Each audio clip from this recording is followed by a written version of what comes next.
Okay, so we are doing a case study on Marcus Jackson. It's a PTSD case study. He is a 34-year-old veteran experiencing severe exacerbation of post-traumatic stress disorder.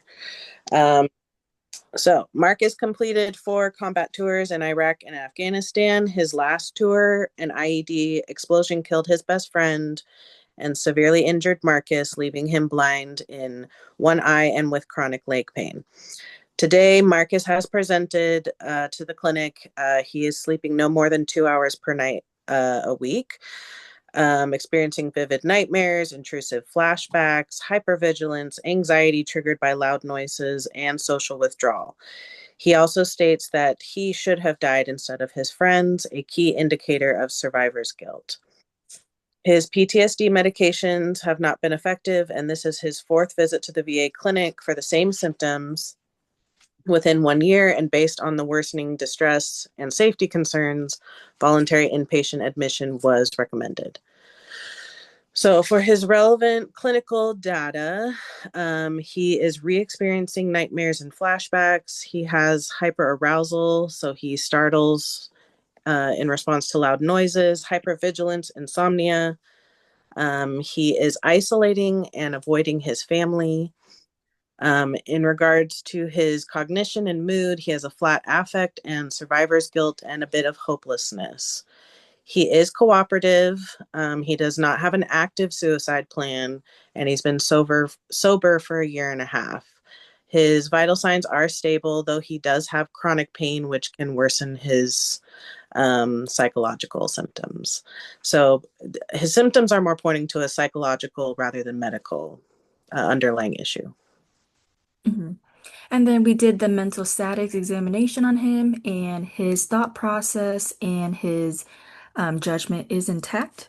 So he is able to answer and talk to us, and we can understand each other. And then going towards the labs here.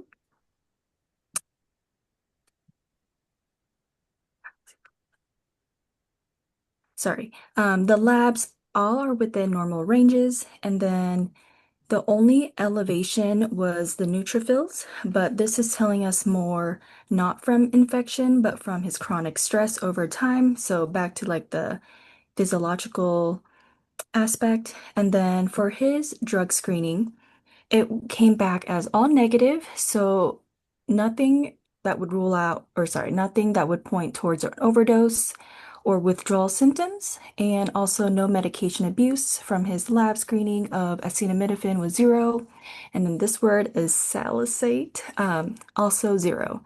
So, yep, more psychological. Um, so put it all together, our problem is post-traumatic stress disorder. It's a flight or fight, yeah, response that maladapts in the brain. You have action between your amygdala, your hypothalamus, pituitary, all those emotion centers that are dysregulating your function. It can also play into your neurotransmitters fluctuating, um, and these can affect your cognition, your mood, somatic experiences, behaviors, things like that. Um, and collaborative care. So one, we're going to admit patient voluntarily. Our voluntary admission allows for monitoring, immediate resources, and keep a good eye on him. Our milieu therapy provides structured supportive therapy um, and is a structured environment that's important for PTSD. Safety measures are also important. While he doesn't have a suicidal ideation plan at this moment in time, removing any harm objects, keeping him free of harm during his mission is very important.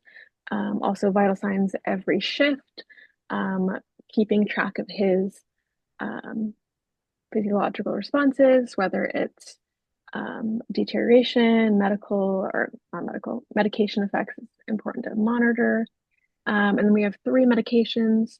Paroxetine is an SSRI that's approved for PTSD. That's going to reduce our PTSD symptoms. And then prazosin, it is a peripheral acting anti-adrenergic, has off-label use for PTSD symptoms, especially your nightmares and sleep disturbances.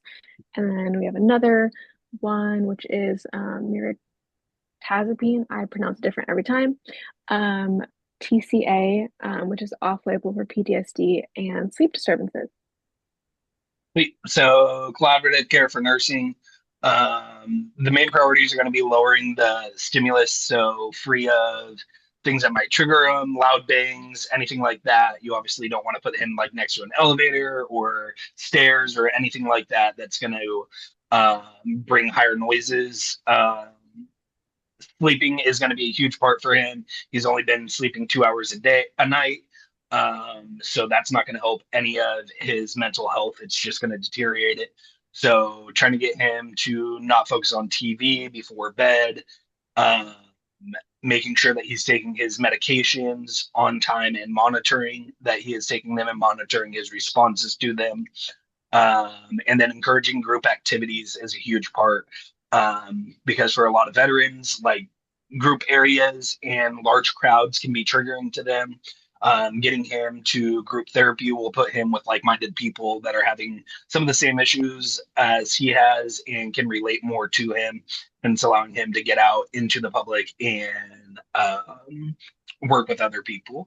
And then for the psychosocial is going to be about the same thing, but more trying to teach him ways to change how he responds to anxiety and stuff like that. Trying to teach him grounding techniques and slowing his breathing and calming himself down on his own, making sure that he can teach back those coping methods as well and why he's using them and how they're going to help him and what they're going to do within his body, like taking slower, deep breaths. It's going to lower his heart rate, which then calms everything else down in his nervous system.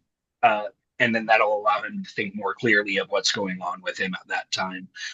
Spiritual care, if he is religious, making sure that we can get spiritual care with him, maybe getting a pastor or whatever his religion is to get that leader in his church there.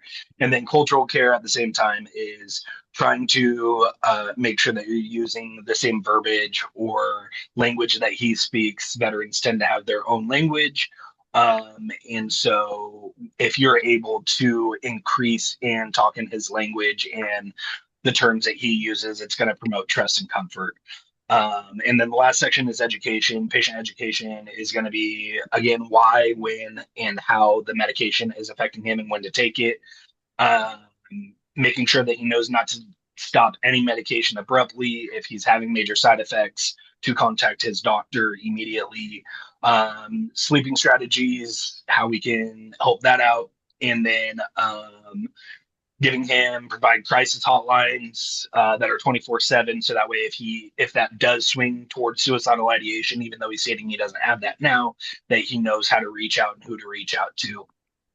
And then the family, on top of everything that you've taught him, adding the family into asking them to help encourage the lower stimulus and trying to make sure that they are obliging to that lower stimulus environment, and then giving them resources as well. And there are support groups for family members dealing with veterans that have PTSD. So family members can have just as much traumatic response to their triggers and to what possibly has happened to them.